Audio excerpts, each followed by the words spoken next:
Yeah, I think it was a good day today. It's not ideal losing that toss and being put into bat first, but yeah, I think the way we went about it, that nice partnership up front there with Steve Davis was pretty awesome. It got us off to a good start. I just wish we could have capitalised it a little bit more after that start, but we're fighting back to a decent position now, so hopefully we can continue that momentum tomorrow. Your first innings in first-class cricket for Somerset, you made 88. How did you rate your own performance? Yeah, it was a good day out there. A little bit disappointed I didn't kick on. When you get to 80s, you'd like to try and kick on and make it big. But yeah, it's nice to just contribute my first innings. So yeah, looking forward to the second innings. But hopefully, if I get to that position again, I try and kick on and make it a big score. How difficult was it this morning, and quite sort of damp, muggy conditions with the ball swinging and seaming a bit? Yeah, it wasn't swinging as much as I thought it was. It did nip around a little bit though, so yeah, it just made the surface a little bit tricky, but once we got through that new ball, it got slightly easier to bat on, so yeah, credit to the way Steve went about it. That sort of momentum throughout the innings and that partnership helped us to kick on and get through that new ball period, so it was good for us. You finished the session before the break for rain, 134 for none, and then in the last session 7 wickets going down for the addition of not very many more than 100. Which is the fairer reflection of the pitch, the 134 for none or the 100 and odd for 7?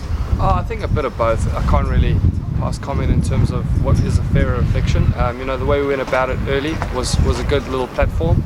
We probably wanted to capitalise a little bit more during that period after the rain breaks.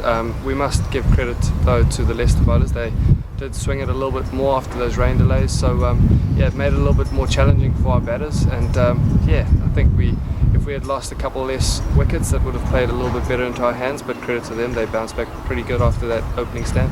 And who do you think is ahead in the game as it stands? Yeah, I think it's fairly well poised.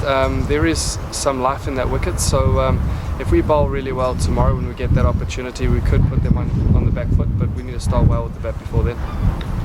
Devon, can we just think back to 2010 when you were here as a very young man?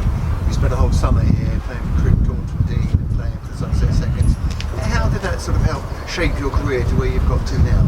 Yeah, it's been massive for me in my career. I think I spent quite a lot of days sitting here in the stands watching Marcus Trescothick go about it the way he did. So yeah, I took a lot of learnings with the way he batted, and as a fellow left-hander as well, you can always learn quite a lot from him.